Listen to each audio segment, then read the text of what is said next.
My name is Ethan, and until a few months ago, I thought my life was pretty normal. Sure, my stepdad Lucas and I weren't exactly best friends, but we tolerated each other. He married my mom a few years ago after meeting her at a corporate event, and from the outside, he seemed like the perfect husband, charming, successful, always throwing these fancy dinner parties. But behind closed doors, things were different. Lucas had a way of making me feel unwelcome in my own home. It wasn't obvious at first, just little things, subtle comments, dismissive glances, rearranging the house so none of my mom's old stuff was left out. My younger half-brother Kyle didn't notice it much. He was only 10 when they got married, and to him, Lucas was just dad. Me, I saw through him, but it wasn't until my mom got a huge opportunity at work that things really went south. She had to oversee a major expansion project in another city 3 months away from home. The money was insane, and she was so excited, so I kept my mouth shut about my concerns. I could handle Lucas for 3 months, right? The first couple of weeks were fine. We kept our distance. Lucas did his thing. I did mine. He acted like I was invisible unless he needed something, which honestly was a relief. We had a system. I ate dinner in my room. He watched his business shows in the living room, and we stayed out of each other's way. Then, things got weird. At first, it was small stuff. He'd hover around when I video called my mom, listening in like he was expecting her to slip up. He started asking me bizarre questions, stuff like, has your mom mentioned any new coworkers? Has she been posting a lot online? Do you think she's been going to the gym? It was like he was fishing for something. Then, one night, I got up for water around 3 a.m. and found him sitting in the dark, scrolling through my mom's Instagram. He had gone back years, writing down the names of every guy who liked her posts. The next morning, he was on the family computer, searching through her emails. When I confronted him, he just shrugged and said he was checking the bills. That's when I realized Lucas wasn't worried about my mom's job. He was convinced she was cheating on him. And when he couldn't find proof, he decided to take it out on me. At first, I thought Lucas's paranoia would blow over. Maybe he'd get bored of playing detective and go back to ignoring me. But I underestimated how deep his obsession ran. He started treating me like I was part of some grand conspiracy, like I knew something about my mom's non-existent affair and was covering for her. He'd go through my phone when I was asleep, check my car's mileage, even try to read my texts over my shoulder. It was exhausting. Every time I told him my mom was just working, he'd shake his head like I was some naive kid who didn't understand how the world worked. Then, one morning, he took it to a whole new level. I was brushing my teeth, still half asleep, when he barged into my room without knocking. Lucas never knocked anymore. He was always trying to catch me doing something suspicious. But this time, he wasn't looking for clues. He had this smug, self-satisfied grin, like he had just won some silent battle. I didn't even know we were fighting. Ethan, he said, arms crossed. We need to talk about your living situation. I just stared at him. Living situation? I think it's time you started contributing around here, he continued, pacing like he was delivering some grand speech. You're practically an adult now. Adults pay rent. I spit out my toothpaste and wiped my mouth. You're joking, right? $800 a month, he said, completely serious. Or, if that's too much, you can move into the basement. The basement. The dark, musty storage closet that flooded every time it rained. The one with no windows, where something definitely lived in the walls. I laughed. Big mistake. Lucas's expression turned cold in an instant. This isn't a discussion, he said. You have 48 hours to decide. Pay up or move downstairs. I tried to argue. This is my house. Mom bought it before she even met you. I even had proof old mortgage papers I'd found while helping her organize the office. But Lucas just smirked. Not anymore, kid. What's hers is mine now. And what's mine? He leaned in. Well, isn't yours. I wanted to punch that smug look off his face, but I knew that's exactly what he wanted for me to snap, to lose control, to give him an excuse to call me ungrateful. So I did the only thing I could. I walked away. But Lucas wasn't done yet. If I wasn't going to comply, he was going to make my life hell. It started with the little things. My laundry mysteriously ended up in the trash instead of the dryer. The Wi-Fi stopped working, but only in my room. My food kept disappearing from the fridge. with passive-aggressive notes left in its place, paying residents only. Then he got bolder. One morning, I woke up to ice-cold water. In the shower, he had shut off the hot water, only to my bathroom. When I tried using the main one, I found he had changed the lock. Another day, I went to open my bedroom door and realized the handle was missing. He actually removed it, claiming door handles were a luxury for paying tenants. But the worst part? He started throwing away my things. Not random stuff either. He went for the things that mattered: old books, keepsakes, things my mom had given me. I came home one night to find my childhood book collection completely ruined, soaked from the rain, tossed in the trash like garbage. I called my mom that night, desperate to tell her what was happening, but Lucas was one step ahead. He hovered nearby, making loud comments about how ungrateful I was, twisting every attempt I made to explain. Every time I tried to get through to her, he got in the way. And then, the final blow. Lucas lost his keys. Instead of replacing them, he rekeyed the entire house without giving me a copy. The first time I found out, after a long shift at work, standing in the rain, locked out while he watched Netflix from the living room window. That was the moment I realized I couldn't stay here anymore. I had no choice but to leave. Leaving wasn't a choice. It was survival. I had about $800 saved up from my part-time job at the bookstore, ironically, the exact amount Lucas wanted for rent. I waited until he was at one of his business meetings, which I was starting to suspect had nothing to do with business, and packed whatever I could into my beat-up 2012 Honda. Clothes, some personal stuff, my laptop, whatever cash I had left. Not much, but enough to last me a while. That first night, I had no idea where to go. No one teaches you how to be homeless. I parked at a Walmart because I read somewhere that they let people sleep in their cars overnight. Turns out, my local Walmart does not. A security guard knocked on my window at 3 a.m., shining a flashlight in my face. I tried to play it cool, but I could tell he knew.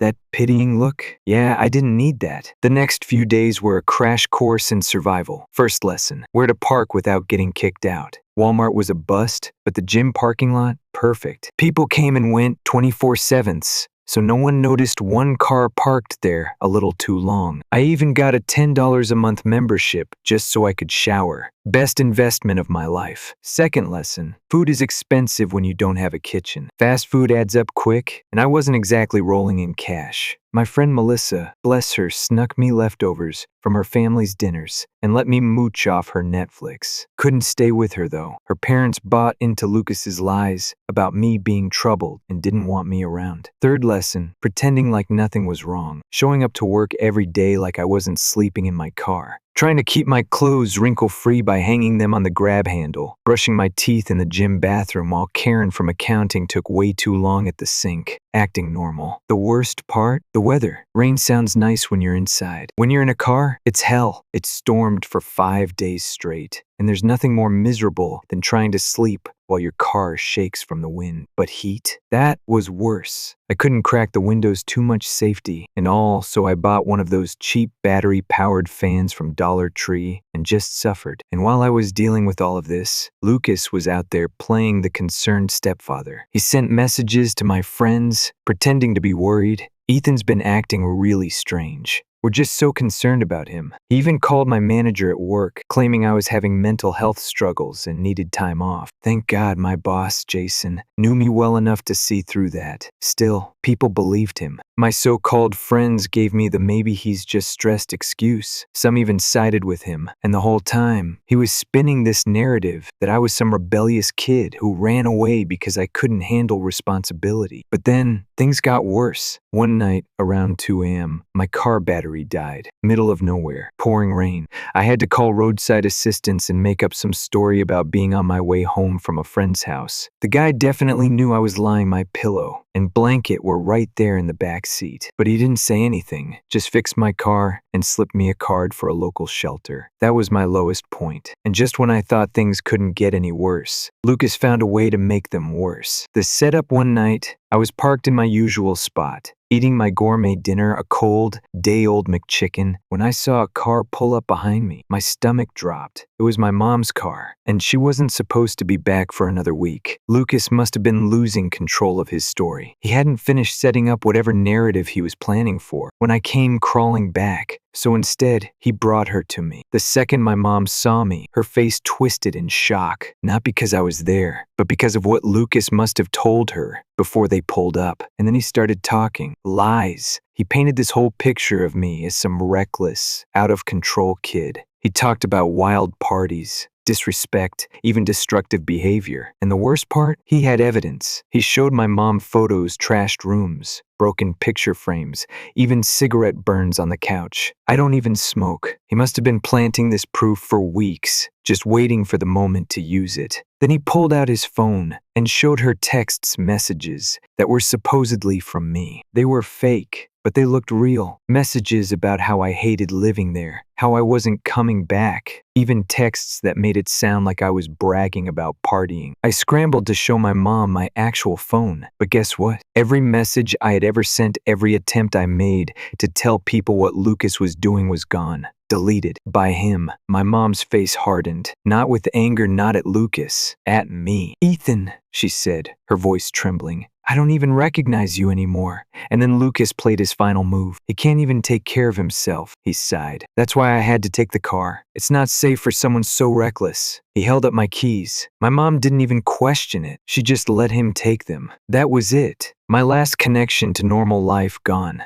Lucas put his arm around my mom, shaking his head in disappointment as they got back into the car. He didn't even look back as they drove off. And just like that, I was completely, totally alone. Sitting in my car that night, watching my mom drive away, I felt empty. I wanted to be angry. I wanted to scream, break something, anything to make the weight in my chest feel lighter. But all I could do was sit there, gripping the steering wheel, trying to process what had just happened. Lucas had won. He took everything from me, my home, my car, my reputation. And the worst part? My own mother believed him. She didn't even hesitate. I didn't sleep that night. I ended up walking to Melissa's house around 11, drenched from the rain. Her parents wouldn't let me stay. They'd already bought into Lucas's Ethan is a troubled kid. Nonsense. But she snuck me $50 Sansom food. It wasn't much, but it was more kindness than I'd gotten from anyone else. I used the money to get a cheap motel room for the night. That room was a box, faded yellow walls,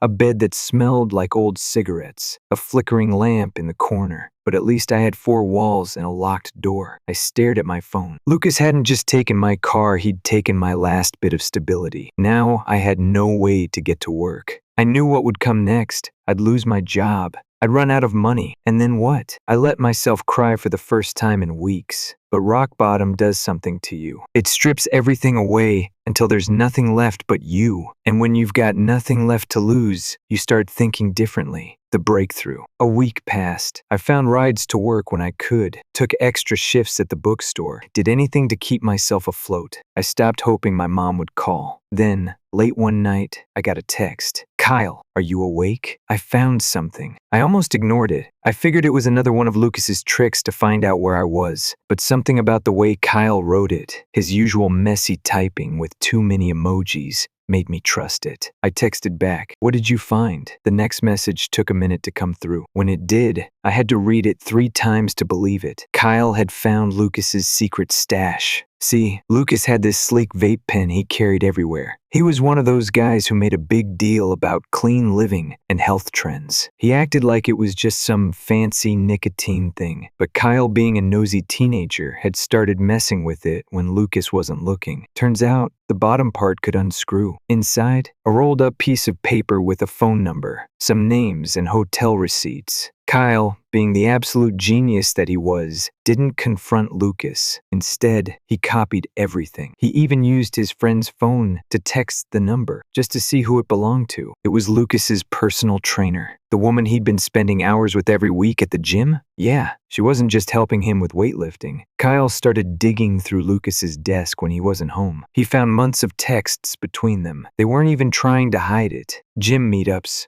hotel bookings, ridiculous messages about core strength that made Kyle gag. Lucas had spent months accusing my mom of cheating while he was the one sneaking around. But here's where it got even better. Lucas's trainer, she was married to a guy who, according to Kyle's digging, had already been suspicious. Kyle managed to track down the trainer's husband on social media. And guess what? He'd been posting cryptic messages for weeks about his wife being distant and how loyalty isn't what it used to be. We had proof. We just needed to be smart about how we used it. The plan, we knew one thing. Lucas was a master manipulator. If we ran straight to my mom with accusations, he'd twist the story like he always did. So we waited. For one more week, Kyle kept collecting evidence. He even started keeping a journal of all the weird things Lucas had been doing times. He left suddenly, excuses he made, everything. Then one night, Lucas made a huge mistake. He started using my mom's credit card for the hotel rooms.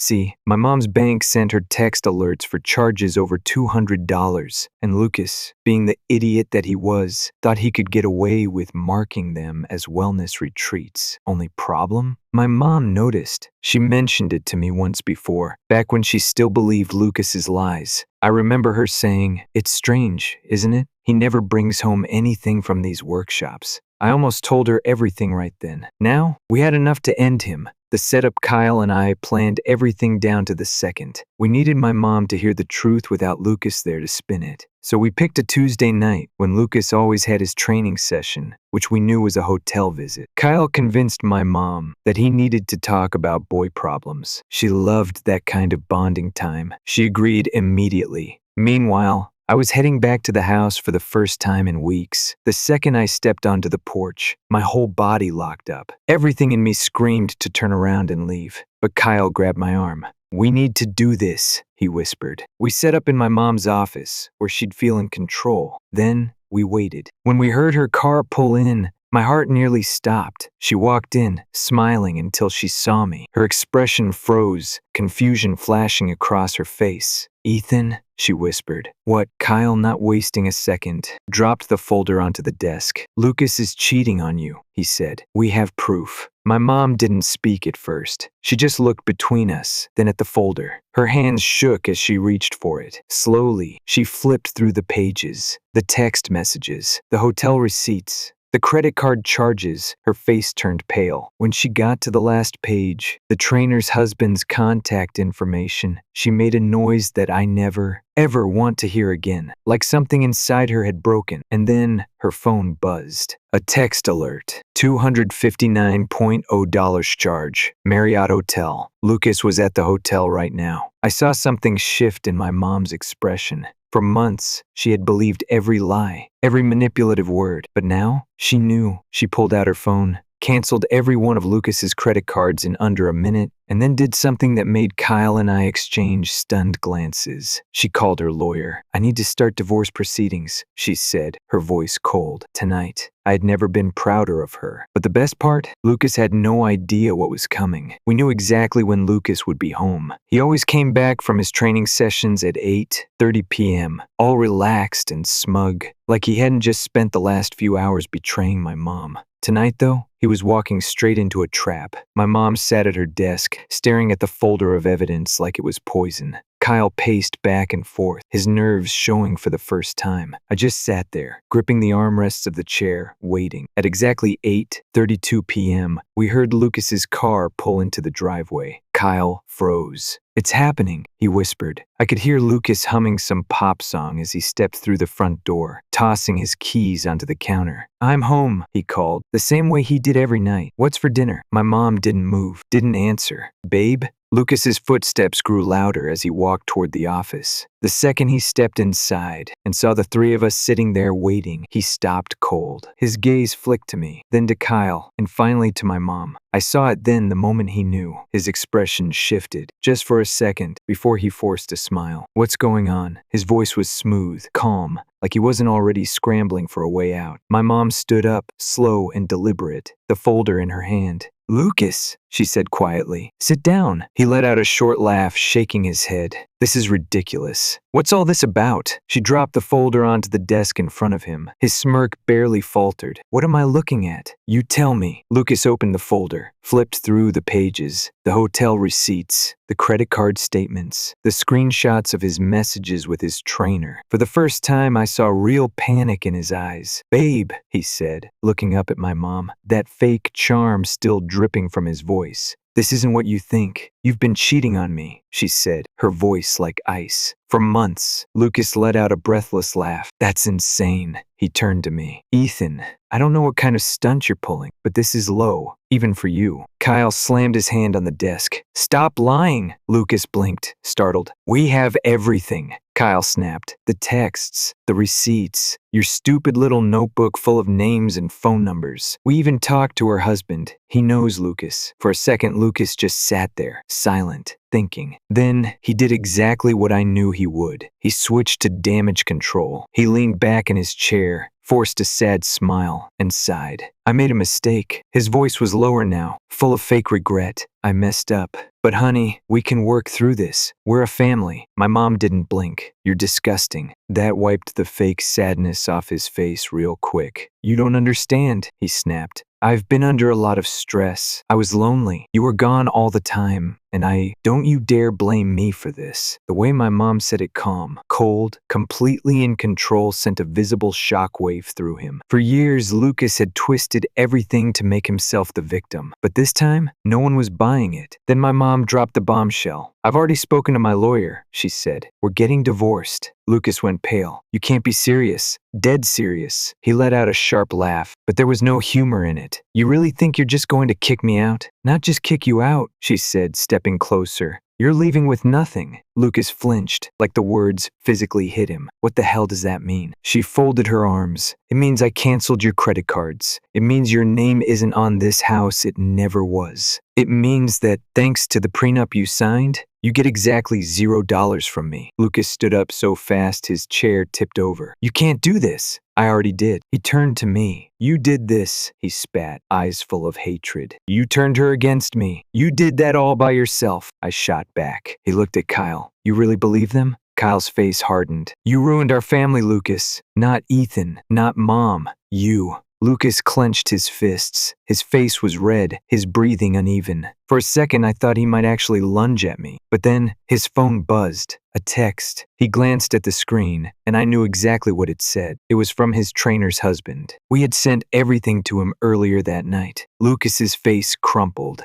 His hands shook. He swore under his breath, rubbing his face like he could wipe reality away. You guys don't understand, he muttered. You don't. My mom's voice cut through the room like a blade. Get out. Lucas's head snapped up. I'll call the cops if you're not gone in the next hour, she said. Pack whatever you can fit in your car and leave. For the first time since I'd met him, Lucas looked powerless. His jaw clenched. His nostrils flared. But he knew there was no talking his way out of this. Without another word, he stormed out of the room. We heard drawers slamming, clothes being stuffed into bags. A few minutes later, the front door ripped open and then slammed shut behind him. And just like that, he was gone. Aftermath, the divorce was fast. Lucas tried to contest it, but without money, he didn't stand a chance. My mom changed the locks, blocked his number, and made sure he had no way back in. His trainer dumped him. Turns out, she was only interested in him while he had money and a house. With both gone, so was she. Last I heard, Lucas was living in a tiny apartment, working a dead-end job at a smoothie place in the mall. He went from playing the role of a wealthy, powerful man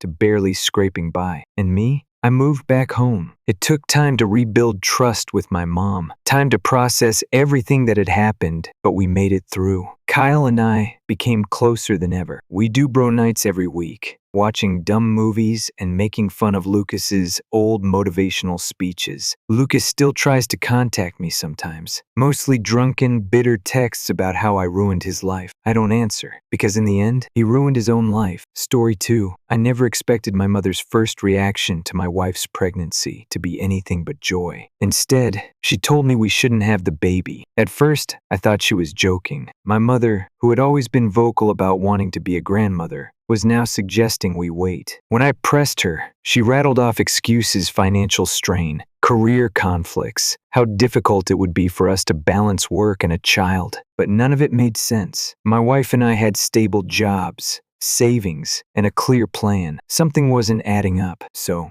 I pushed harder. And then the truth came out. It wasn't about us at all. It was about my sister, Julia. She had been trying to get pregnant but hadn't succeeded yet. My mother thought it would be cruel if we went through with our pregnancy while Julia was still struggling. According to her, our child would overshadow my sister's hypothetical baby. I couldn't believe what I was hearing. Julia and I had never been close. Growing up, she was always the golden child, and I was the afterthought. 3 years younger than me. She had been spoiled by my mother to the point where she still acted like a child well into adulthood. She got everything she wanted, and if she didn't, my mother would bend over backward to make it happen. Apparently, that now included demanding that my wife and I give up our baby. I told my mother, in no uncertain terms, that this was not happening. Julia's struggles were unfortunate, but they had nothing to do with me. I wasn't going to put my life on hold for her, and I certainly wasn't going to let my wife suffer just to spare my sister's feelings. The conversation ended there, but my mother didn't let it go. Over the next few weeks, she called me repeatedly, trying to guilt me into reconsidering. She told me I was being selfish, that I was ruining the family dynamic, that I was the reason Julia was so depressed. I ignored her. Eventually, I blocked her number. I explained everything to my father, who, to his credit, apologized for my mother's behavior. He promised he wouldn't let her contact me again. True to his word,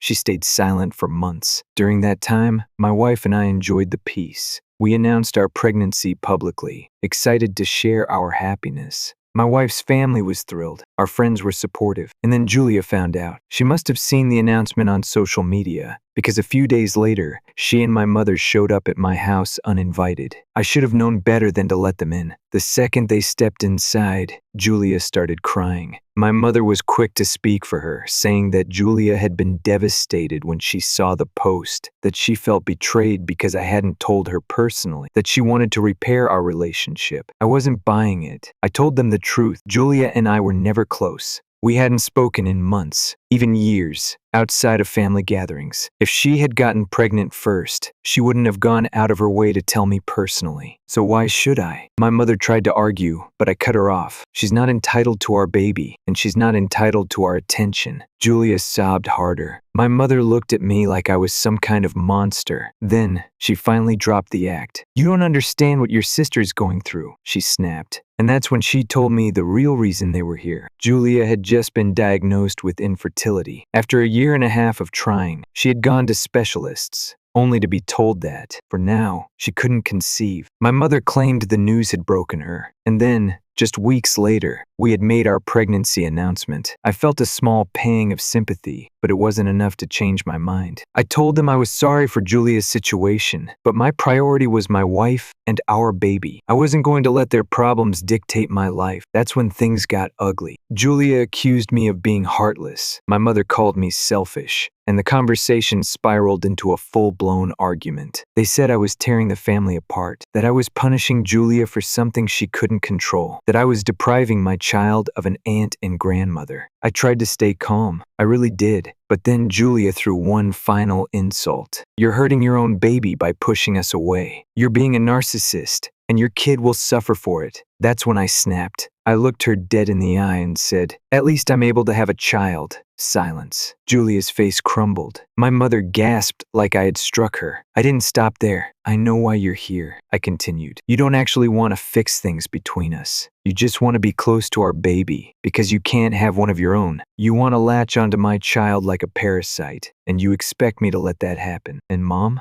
you're enabling it, just like you always have." That did it. Julia stormed out, sobbing. My mother followed, but not before hurling a string of insults my way. After they left, my wife, who had been listening from the other room, came out. She looked exhausted. "That was a lot," she said. I sighed. "Yeah, it was." She hesitated, then admitted, "I don't think you were wrong, but that was brutal." I knew she was right. Even as angry as I had been, I regretted my words the second they left my mouth. But did I feel guilty? Not really, because the truth was, I wasn't wrong, and I had no intention of letting my mother or Julia anywhere near my child. A few days passed, and I didn't hear from them. I figured my mother and Julia were off licking their wounds, probably ranting to anyone who would listen. That was fine with me. I wasn't interested in reopening that door. Then, my father called. "She's not letting this go," he said, sounding exhausted. I didn't have to ask who he meant. "She thinks you owe her an apology," he continued. "Both of them do." I let out a dry laugh. For what? For refusing to let them control my life? For not letting Julia turn my kid into her emotional support doll? My father sighed. "I told them you weren't going to change your mind, but you know how your mother is." Yeah, I knew. When my mother decided something, reality bent around her wishes. She had spent decades molding Julia into a fragile, entitled mess. And now that things weren't going her way, she was spiraling. I wasn't going to be dragged into that mess. "Dad, I love you, but I'm done with this conversation." I was about to hang up when he stopped me. "She posted about it." That made me pause. "What?"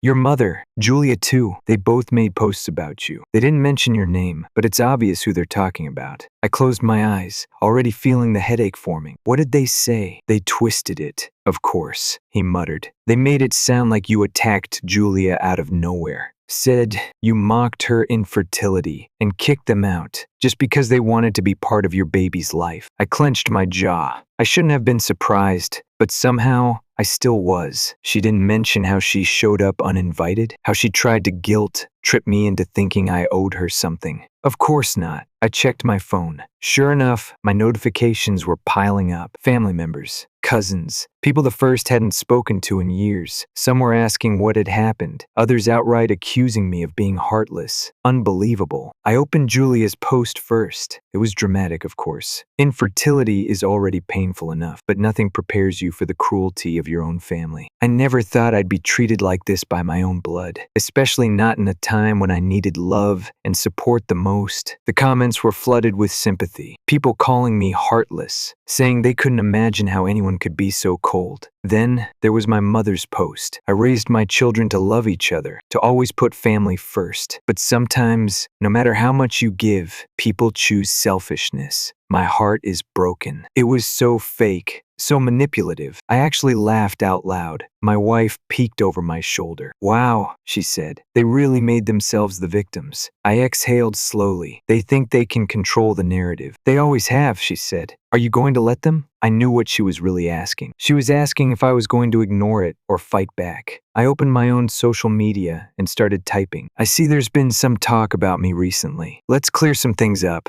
Then I laid it all out. How my mother had suggested we end our pregnancy because Julia couldn't have a baby. How they had shown up at my house uninvited, demanding I prioritize Julia's feelings over my wife and unborn child. How they had insulted me when I refused. I didn't even have to be cruel about it. I just told the truth. I ended the post simply. It's funny how people leave out details when they're trying to play the victim. Then I hit post and put my phone down. I wasn't prepared for what happened next. It didn't take long for people to see it. My post started getting traction. People who had originally sided with Julia and my mother started commenting things like, "Wait, she asked you to what? And this changes everything." Some family members messaged me privately, apologizing for assuming the worst. Others stayed quiet, probably embarrassed. And my mother, Julia, they lost it. Julia took her post down first. Then my mother followed. But the damage was already done. Later that night, I got a text from an unexpected person, Julia's husband. We weren't close. He was always quiet, always in the background, but his message surprised me. "Hey, I saw your post. I didn't know the full story. I just wanted to say I'm sorry for what my wife and your mom put you through." I stared at the message for a long time. Then I typed back, "It's not your fault, but I appreciate it." He hesitated before sending another message. "I think I finally understand why you kept your distance from them." I didn't know what to say to that, so I just left it at that. A few weeks passed. Life moved on. Julia stopped talking to me completely, which was honestly a relief. My mother, for once, stayed quiet. My father told me she was still fuming, but she had learned her lesson, at least for now.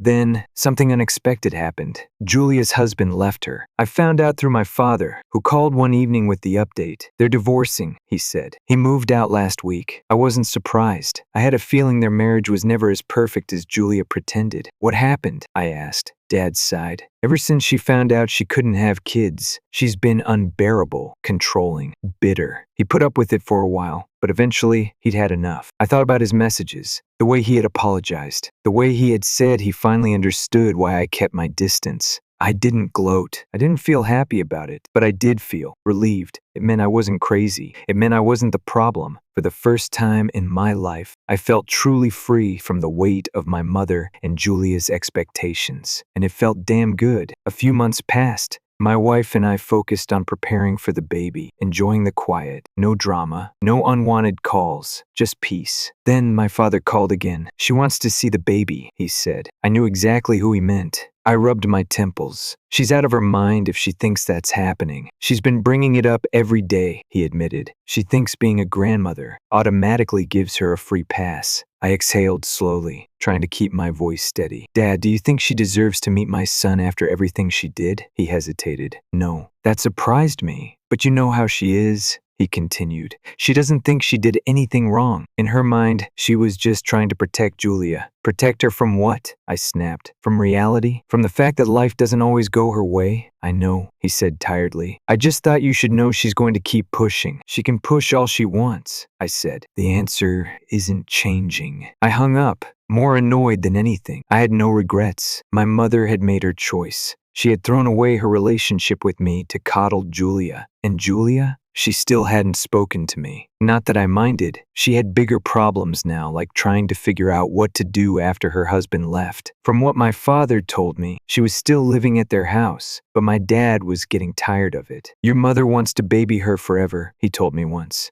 But I'm getting too old for this. She needs to stand on her own. I didn't say it out loud, but I agreed. And honestly, I didn't care what happened to Julia anymore. A few weeks later, my son was born. He was perfect. A chubby little thing with my wife's nose and my eyes. The moment I held him, everything else faded away. All the drama, all the stress, none of it mattered anymore. My wife and I were exhausted but happy. Her family came to visit first, showering us with love and support. Then my father came. Alone. She wanted to come, he said quietly. I didn't even have to ask who he meant. I shook my head. No, he nodded, as if he expected that. Then he looked down at my son, his expression softening. He's beautiful, he murmured. You did good, son. I felt something tighten in my chest. My father wasn't an emotional man, but in that moment, I could tell he was proud. That was all I needed. Weeks passed. My mother kept trying to wear my father down, insisting that she deserved to meet her grandson. But I didn't budge. I didn't owe her anything. Not after what she said to my wife. Not after what she tried to do. And Julia? She never once reached out, but I heard through the family grapevine that she was bitter. That she was telling anyone who would listen that it should have been her. That was all I needed to know. I wasn't interested in playing the happy family act. I wasn't interested in pretending things were fine, just to make my mother feel better. I had my family now, my wife, my son, and that was all that mattered. Months later, I got another call from my father. She's leaving, he said. Who? Julia. Apparently, my father had finally put his foot down. He had told Julia it was time to move out, to start her own life instead of relying on them. She wasn't happy about it, he admitted. Your mother fought me on it too, but I told them both enough is enough. I didn't say anything. She's moving in with a friend, he continued. I don't know how long that'll last, but it's not my problem anymore. For the first time in a long time, my father sounded free, and I realized he had been trapped too. Trapped by my mother's expectations. Trapped by Julia's endless demands. But now, he was finally done. Just like I was. Time passed. My son grew bigger. My wife and I settled into parenthood, exhausted but happy. And my mother? She never met my son, and she never would. She made her choice, and so did I.